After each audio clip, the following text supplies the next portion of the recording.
Good morning everyone. कल के video explanation में आपको आपका सेकेंड टाइप का केमिकल बॉन्ड जो आपका रासायनिक बंध होता है वो बताया गया था। इसका नाम था कोवेलेंट बॉन्ड यानी कि सहसंयोजी बंध। अब ये कोवेलेंट बॉन्ड जो होता है हमारा, ये फॉर्म कैसे होता है, ये सहसंयोजी बंध कैसे बनता है, तो बताया गया कि जो हमारे नॉन मेटल और नॉन मेटल यानी कि अधातु एवं अधातु होती हैं, इन दोनों की ही क्षमता, मतलब अधातुओं की जो क्षमता होती है वो होती है इलेक्ट्रॉन ग्रहण करके अपना अष्टक पूर्ण करने की, यानी कि इलेक्ट्रॉन को एक्सेप्ट करके अपना ऑक्टेट कंप्लीट करने की। तो जब दो इस तरह के नॉन मेटल्स एक दूसरे के कांटेक्ट में आते हैं तो वो दोनों एक दूसरे को इलेक्ट्रॉन दे करके या एक दूसरे से इलेक्ट्रॉन ले करके अपना जो ऑक्टेट है वो कंप्लीट नहीं कर सकते हैं, यानी कि ना तो वो इलेक्ट्रॉन डोनेट कर सकते हैं ना ही एक्सेप्ट कर सकते हैं। In that condition they will go for sharing of their outermost shell electron और वैलेंस शेल इलेक्ट्रॉन। उस अवस्था में वे परमाणु क्या करेंगे, अपनी जो संयोजित इलेक्ट्रॉन हैं, जो बाह्यतम कोश में पाए जाने वाले जो इलेक्ट्रॉन हैं, उनको साझा करके, उनकी शेयरिंग करके अपने अपने अष्टकों को क्या करते हैं, पूर्ण करते हैं। जिसमें हमने तीन तरह के बॉन्ड पढ़े, single bond, double bond, triple bond, यानी कि एकल बंध, द्विबंध व त्रिबंध, जो कि निर्भर करता है इस बात पर कि अपना अष्टक पूर्ण करने के लिए जो परमाणु हैं, जो अधातुएं हैं, वो कितने कितने इलेक्ट्रॉन जो है आपस में शेयर कर सकती हैं। तो ये कल हमने समझा। इसके बाद मैंने लास्ट में आपको बताया कि ये जो शेयरिंग होती है ये एक जैसे परमाणुओं के बीच हो सकती है, यानी कि एक ही तत्व के दो परमाणुओं के बीच हो सकती है। जैसे आपने एग्जाम्पल पढ़ा H2 का, N2 का, O2 का, Cl2 का, हाइड्रोजन हाइड्रोजन के बीच जो बॉन्ड बन रहा है, सिंगल बॉन्ड H आपने इस तरह से पढ़ा, ये H और H सिंगल बॉन्ड पढ़ाएंगे बनाएंगे, Cl सिंगल बॉन्ड बनाएंगे। N2 जो है नाइट्रोजन नाइट्रोजन के बीच ट्रिपल बॉन्ड बनता है, N2 कहलाता है। O2 में ऑक्सीजन ऑक्सीजन के बीच जो है डबल बॉन्ड बनता है, ये O2 कहलाता है। तो सिंगल, डबल, ट्रिपल, इन चारों एग्जाम्पल में जो हमारे परमाणु हैं वो क्या है, एक समान है, एक ही तत्व के परमाणु है। दूसरा हमने आपको एग्जाम्पल दिया था कार्बन डाइऑक्साइड का। कार्बन डाइऑक्साइड के केस में क्या हो रहा है, कार्बन डाइऑक्साइड के केस में कार्बन एक अलग परमाणु है, अलग तत्व का परमाणु है, और ऑक्सीजन जो है वो एक अलग डिफरेंट एलिमेंट का क्या है, एटम है। तो इस तरह से भी ये कोवेलेंट बॉन्ड बन सकते हैं। तो इसी के बिहाफ पर आज हमें पढ़ना है polar and non polar covalent bond, यानी कि ध्रुवीय तथा अध्रुवीय सहसंयोजी बंध। अब क्या होते हैं ध्रुवीय अध्रुवीय सहसंयोजी बंध, तो इस तरह से समझिए कि जब भी हमारा जो कोवेलेंट बॉन्ड होता है, जो सहसंयोजी बंध होता है, वो दो एक समान परमाणुओं के बीच बने या फिर दो ऐसे परमाणुओं के बीच बने जिनकी विद्युत ऋणात्मकता का मान एक समान हो या लगभग एक समान हो। ध्यान दीजिएगा, मैंने विद्युत ऋणात्मकता कहा, इसे इंग्लिश में कहते हैं इलेक्ट्रोनेगेटिविटी। तो विद्युत ऋणात्मकता कौन सा गुण होता है, पीरियोडिक टेबल में हमने पढ़ा, इलेक्ट्रोनेगेटिविटी या विद्युत ऋणात्मकता का मतलब होता है किसी भी परमाणु की वह क्षमता जिसके द्वारा वह किसी दूसरे परमाणु द्वारा साझा किए गए इलेक्ट्रॉनों को अपनी तरफ आकर्षित करता है। यानी कि electronegativity is that character of an atom by which it will attract the shared pair of electron towards itself. Electronegativity का मतलब हमने यही तो पढ़ा है कि साझा किए हुए इलेक्ट्रॉनों को अपनी तरफ आकर्षित करने की जो क्षमता होती है उसे उस तत्व की, उस परमाणु की विद्युत ऋणात्मकता कहा जाता है। तो हमारे जो अधातुएं होती हैं, धातुएं जो होती हैं वो क्या होती हैं, विद्युत ऋणात्मक होती हैं। और हमने पढ़ा था कि इलेक्ट्रोनेगेटिविटी की जो वैल्यू है वो पीरियड में लेफ्ट टू राइट जाने पर क्या होती है, इंक्रीज होती है, बढ़ती जाती है। जैसे जैसे हम बाएं से दाएं तरफ जाते हैं वैसे वैसे हमारी विद्युत ऋणात्मकता का मान क्या होता है, बढ़ता है। यानी कि अगर आप देखें, कार्बन है, नाइट्रोजन है, ऑक्सीजन है, फ्लोरीन है, तो जब आप कार्बन से नाइट्रोजन, ऑक्सीजन, फ्लोरीन की तरफ जा रहे हैं तो विद्युत ऋणात्मकता का मान क्या होगा, बढ़ेगा। यहाँ पर फिर नियॉन आ जाएगा। तो सबसे ज़्यादा जो विद्युत ऋणात्मक होगा, जो सबसे ज़्यादा इलेक्ट्रोनेगेटिव होगा, वो क्या होगा, फ्लोरीन होगा। उससे कम ऑक्सीजन, उससे कम नाइट्रोजन, उससे कम कार्बन। और अब अगर हम यहाँ बात करें हाइड्रोजन की, हाइड्रोजन जो होता है वो हमारा एक विद्युत धनात्मक तत्व है, लेकिन ये नॉन मेटल होता है। ये मेटल, इसको मेटल की कैटेगरी में नहीं रखते हैं, ये एक नॉन मेटल है। तो अब फॉर सपोज कि हमारा जो बॉन्ड बन रहा है वो ऑक्सीजन और ऑक्सीजन के बीच बन रहा है, दो दो इलेक्ट्रॉन इन दोनों ने क्या कर लिए, शेयर कर लिए। तो जब हमारा जो बंध होगा सहसंयोजी बंध, वो सिर्फ ऑक्सीजन ऑक्सीजन के बीच बनेगा इस तरह से, ये इनके इलेक्ट्रॉनों को साझा करेंगे और ये इनके इलेक्ट्रॉनों को साझा करेंगे। तो इस अवस्था में जो साझा किए हुए इलेक्ट्रॉन हैं वो दोनों परमाणुओं से क्या होते हैं, बराबर दूरी पर उपस्थित होते हैं, यानी कि इक्वल पोजीशन पर होंगे, इक्वल डिस्टेंस पे होंगे। लेकिन यहीं पर अगर हम बॉन्ड बनाएं हाइड्रोजन और क्लोरीन के साथ, ध्यान से समझिएगा तो आपको पोलैरिटी और नॉन पोलैरिटी एकदम अभी क्लियर हो जाएगी। अभी थोड़ा कंफ्यूजिंग लग रहा होगा, एग्जाम्पल समझिए। तो अब हमने ले लिया हाइड्रोजन ले लिया और क्लोरीन ले लिया। हाइड्रोजन के आउटर मोस्ट शेल में सिर्फ 1 इलेक्ट्रॉन होता है और क्लोरीन के आउटर मोस्ट शेल में 7 इलेक्ट्रॉन होते हैं। इस तरह से हमने इसके ये 7 इलेक्ट्रॉन जो हैं वो बना लिए, 7 इलेक्ट्रॉन।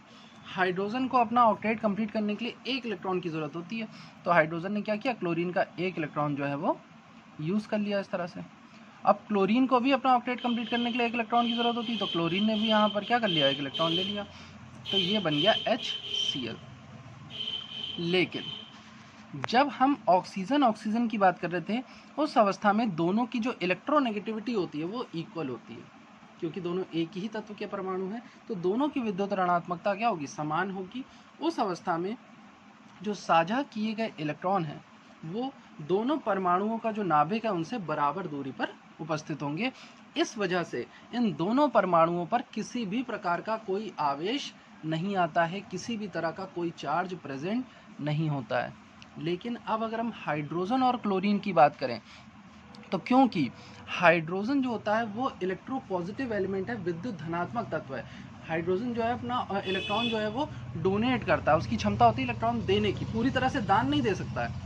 पूरी तरह से दान क्यों नहीं दे सकता है, क्योंकि केवल एक ही इलेक्ट्रॉन उसके पास उपस्थित होता है, वो भी अगर दान दे देगा तो फिर तो उसका कोई एग्जिस्टेंस ही नहीं रह जाएगा, सिर्फ वो प्रोटॉन बन जाएगा। इसलिए हाइड्रोजन अपना 1 इलेक्ट्रॉन दान तो दे नहीं सकता। लेकिन क्लोरीन है एक इलेक्ट्रोनेगेटिव एलिमेंट और बहुत ही ज़्यादा विद्युत ऋणात्मक है ये।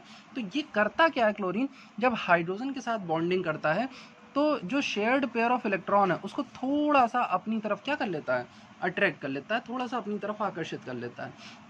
जब क्लोरीन ऐसा करता है कि साझा किए हुए इलेक्ट्रॉन को अपनी हाई इलेक्ट्रोनेगेटिविटी की वजह से, अपनी उच्च विद्युत ऋणात्मकता की वजह से अपनी तरफ आकर्षित कर लेता है, तो उसकी वजह से क्लोरीन पर पार्शियली निगेटिव, ये जो ये आप साइन देख रहे हैं डेल्टा का साइन होता है, और यहाँ पर इसका मतलब है पार्शियली निगेटिव, यानी कि आंशिक रूप से ऋण आवेश आ जाता है। पूरी तरह से क्यों नहीं आ सकता, पूरी तरह से तो तब आता जब ये हाइड्रोजन उसको अपना इलेक्ट्रॉन डोनेट कर देता, तो ये आयनिक बॉन्ड बना लेते।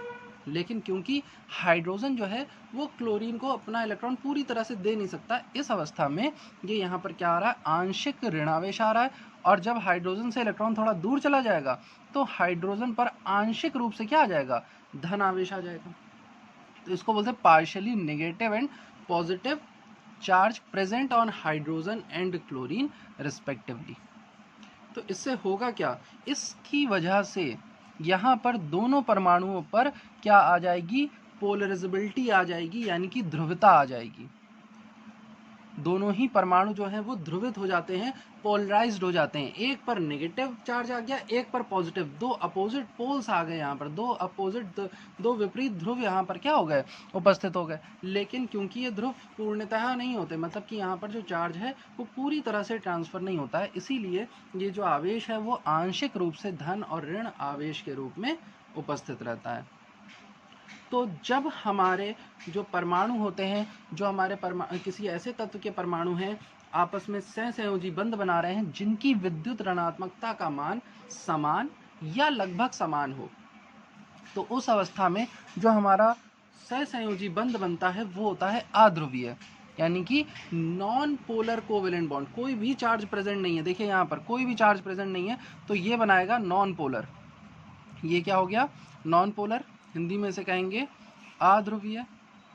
लेकिन जब हमारा सहसंयोजी बंध किन्हीं दो ऐसे परमाणुओं के मध्य बन रहा हो, किन्हीं ऐसे दो एटम्स के बीच में फॉर्म हो रहा हो जिनकी इलेक्ट्रोनेगेटिविटी में क्या हो, डिफरेंस हो, और उस इलेक्ट्रोनेगेटिव में डिफरेंस की वजह से शेयर्ड पेयर्ड ऑफ इलेक्ट्रॉन जो है किसी एक एटम की तरफ थोड़ा सा ज़्यादा शिफ्ट हो जाए, तो उस एटम पर पार्शियली नेगेटिव चार्ज आ जाता है, यानी कि आंशिक रूप से ऋणावेश आ जाता है, और दूसरे परमाणु पर, दूसरे एटम पर पार्शियली पॉजिटिव चार्ज, यानी कि आंशिक रूप से धन आवेश आ जाता है तथा वह परमाणु जो होता है वह ध्रुवित हो जाते हैं, वे एटम्स क्या हो जाते हैं, पोलराइज हो जाते हैं, और उस अवस्था में वो पोलर कोवेलेंट बॉन्ड का फॉर्मेशन करते हैं। पोलर कोवेलेंट का मतलब अब जो सहसंयोजी बंध बन रहा है वो कैसा होगा, ध्रुवीय होगा।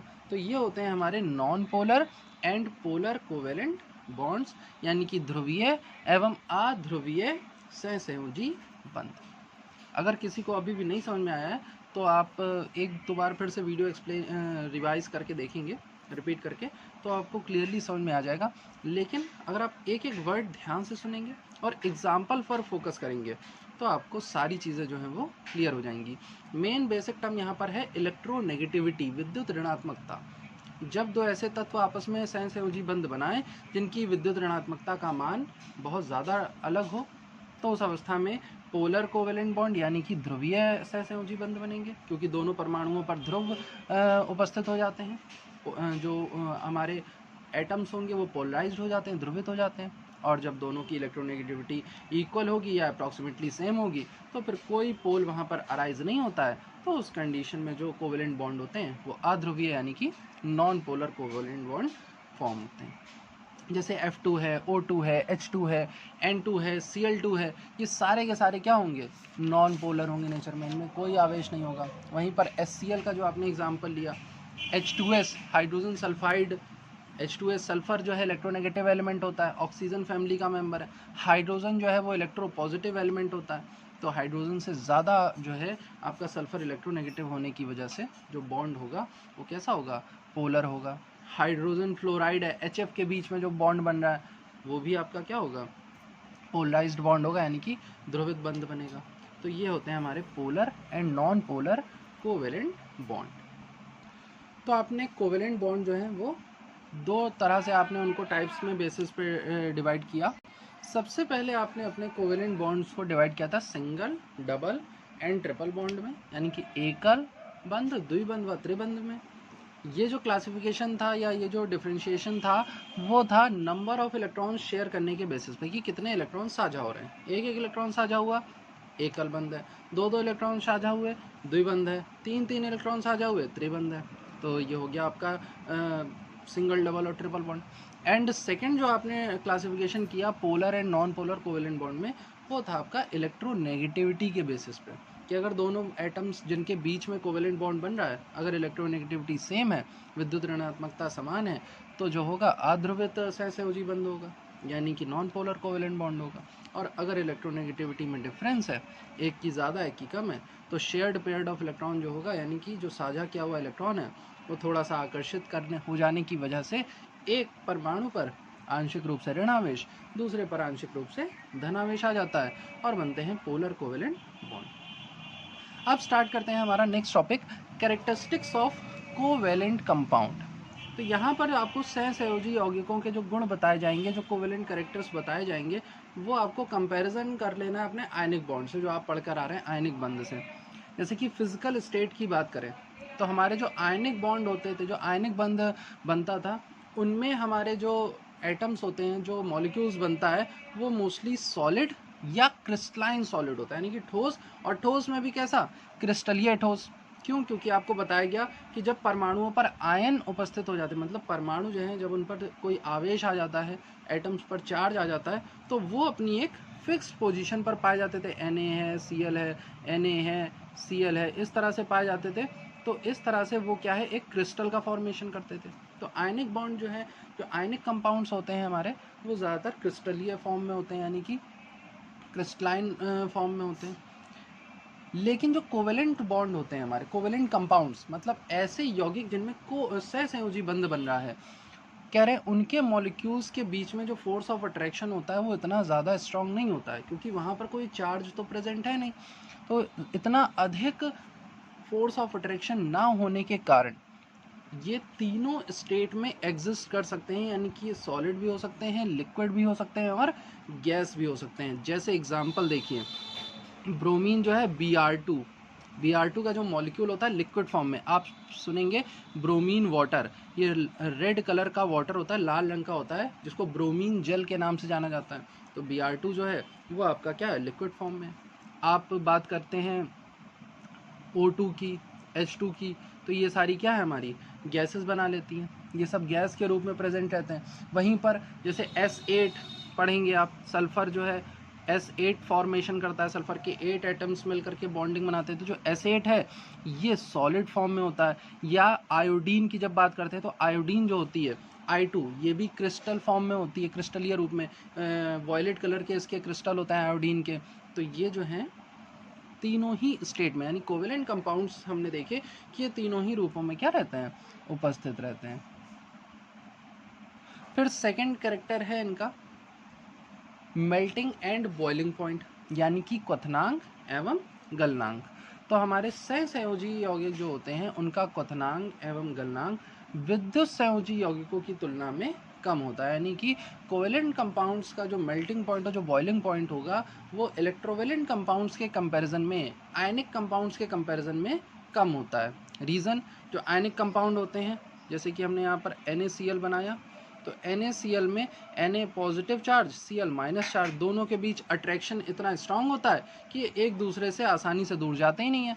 तो इसलिए इनका बॉइलिंग पॉइंट और मेल्टिंग पॉइंट जो होता है वो क्या होता है, हाई होता है। जबकि HCl का एग्जाम्पल या O2 ले लो, O2 ऑक्सीजन गैस फॉर्म में होती है, थोड़ा ही सा हीट करेंगे तो भी इसके एटम जो हैं वो एक दूसरे से क्या हो जाएंगे, दूर हो जाएंगे। तो इसलिए जो हमारे कोवेलेंट कंपाउंड्स होते हैं, जो सहसंयोजी यौगिक होते हैं, इनका गलनांक एवं क्वथनांक क्या होता है, कम होता है। लेकिन इसमें हमारे पास कुछ अपवाद आते हैं, कुछ एक्सेप्शन आते हैं, क्योंकि कुछ हमारे जो कोवेलेंट कंपाउंड्स होते हैं वो जाइंट मॉलिक्यूल्स का फॉर्मेशन करते हैं, यानी कि विशाल अणुओं का निर्माण करते हैं। विशाल अणु कैसे कि एक अणु में, एक मॉलिक्यूल में बहुत सारे एटम्स आकर के कंबाइंड हो जाते हैं। तो उस कंडीशन में, जैसे एग्जांपल अगर हम लें ग्रेफाइट का या हीरे का उदाहरण लें, तो इनके जो मेल्टिंग और बॉइलिंग पॉइंट होते हैं वो बहुत हाई होते हैं। हीरा, डायमंड, जिसको तो दुनिया का सबसे हार्डेस्ट सब्सटेंस कहा गया, इतना मजबूत होता है, जबकि बनता किससे, कार्बन से बनता है। सिर्फ कार्बन एक नॉन मेटल है, मतलब कि यहाँ पर जो बंध बनेगा वो तो सहसंयोजी होगा, यानी कि कोवेलेंट बॉन्ड बनेगा, बट जो हार्डनेस है वो आयनिक कंपाउंड से भी ज़्यादा होती है। तो ऐसे कुछ एक्सेप्शन, कुछ अपवाद भी हमारी केमिस्ट्री में पाए जाते हैं। इसके बाद थर्ड, अगर हम लें इसकी सॉल्युबिलिटी का, मतलब कि विलेयता की बात करें अगर हम, तो हमारे जो कोवेलेंट कंपाउंड्स होते हैं वो पोलर सॉल्वेंट, जैसे वाटर हुआ, लिक्विड अमोनिया हुई, इसमें सॉल्युबल नहीं होते, इसमें इनसॉल्युबल होते हैं। यानी कि हमारे सहसंयोजी यौगिक जो होंगे वो जल में या लिक्विड अमोनिया में, द्रवित अमोनिया में घुलनशील नहीं होते हैं। रीज़न, क्योंकि एक पोलर सॉल्वेंट में, एक ध्रुवित विलायक में सिर्फ ध्रुवित अणु, पोलर मॉलिक्यूल ही क्या हो सकते हैं, घुल सकते हैं। तो इसका मतलब है जो हमारे पोलर कोवेलेंट कंपाउंड्स होंगे, जो पोलर कोवेलेंट बॉन्ड बनाते हैं, जो ध्रुवित हमारे बंध बनाते हैं, सहसंयोजी बंध बनाते हैं, वो तो जल में घुलनशील हो जाएंगे। लेकिन जो नॉन पोलर कंपाउंड्स हैं, जैसे कि ऑक्सीजन गैस है, हाइड्रोजन गैस है, वो क्या नहीं होगी, वो आसानी से उसमें घुलनशील नहीं होती है। तो सॉल्युबिलिटी जो होती है, आप इनको पोलर सॉल्वेंट्स में डिसॉल्व नहीं कर सकते हो, यानी कि ध्रुवित विलायकों में आप इन्हें घोल नहीं सकते हो। किसको, सहसंयोजी यौगिकों को। लेकिन अगर आपका जो विलायक है, आपका जो सॉल्वेंट है वो नॉन पोलर है, जैसे एग्जांपल ले लें carbon tetrachloride CCl4, carbon sulphide CS2, benzene, toluene, ये सारे होते हैं हमारे अध्रुवित विलायक, यानी कि नॉन पोलर सॉल्वेंट। तो इनमें हमारे कोवेलेंट कंपाउंड जो होते हैं ईजिली सॉल्युबल होते हैं, आसानी से घोले जा सकते हैं।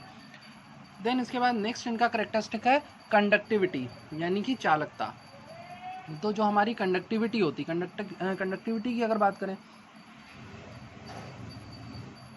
तो कंडक्टिविटी आपको बताया गया था कि कंडक्टिविटी का मतलब यहाँ पर है कि ये विद्युत और ऊष्मा के कुचालक होते हैं या सुचालक होते हैं। तो चाहे विद्युत हो चाहे ऊष्मा, यानी कि चाहे हीट ट्रांसफ़र की बात आए या फिर इलेक्ट्रिक चार्ज ट्रांसफ़र की बात आए, ये तभी पॉसिबल हो सकता है जब हमारे जो पार्टिकल्स होते हैं, जो अणु होते हैं, जो कण होते हैं, वे गति कर सकें, यानी कि they are free to move. तो ऐसा हमने देखा था कि जो हमारे आयनिक कंपाउंड्स होते थे, जो हमारे इलेक्ट्रोवेलेंट कंपाउंड हैं, जो विद्युत सहसंयोजी यौगिक हैं, क्योंकि उनमें तो चार्ज पहले से ही प्रेजेंट रहता, आवेश पहले से ही उपस्थित होता है, तो वो तो विद्युत के सुचालक होते थे। लेकिन जो हमारे कोवेलेंट कंपाउंड्स होते हैं जब वो सॉलिड स्टेट में होते हैं या फिर मॉल्टेन स्टेट में होते हैं तो covalent compounds do not conduct electricity, तब वो अपनी इलेक्ट्रिसिटी जो ये विद्युत धारा है उसको प्रवाहित नहीं करते हैं, क्योंकि उनके पास कोई भी मुक्त इलेक्ट्रॉन या फ्री इलेक्ट्रॉन प्रेजेंट नहीं होता है।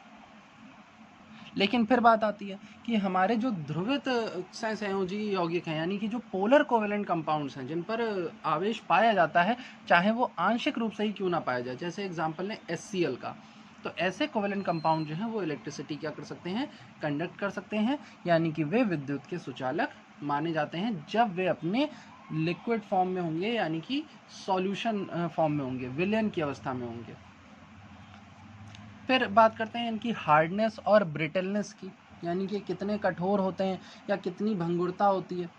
तो जितने भी हमारे कोवेलेंट कंपाउंड्स होते हैं ये नेचर में बहुत सॉफ्ट होते हैं और less brittle than ionic compounds, जो आयनिक यौगिकों की तुलना में ये कम भंगुर होते हैं और ये मुलायम होते हैं, सॉफ्ट होते हैं। तो ये होती है इनकी कठोरता एवं भंगुरता। तो ये हमारे थे कोवेलेंट कंपाउंड्स की कैरेक्टरिस्टिक्स, यानी कि सहसंयोजी बंधों के हमारे जो गुण होते हैं वो आपने पढ़े। अगर किसी गुण में आपको कोई कन्फ्यूज़न है तो आप पूछ करके क्लियर कर सकते हैं, या आपको जो पोलर कोवेलेंट कंपाउंड्स और नॉन पोलर कोवेलेंट कंपाउंड्स पढ़ाए गए उसमें अगर आपको कहीं कोई कन्फ्यूज़न है तो भी आप उसे पूछ करके क्लियर कर सकते हैं। Okay class, thank you.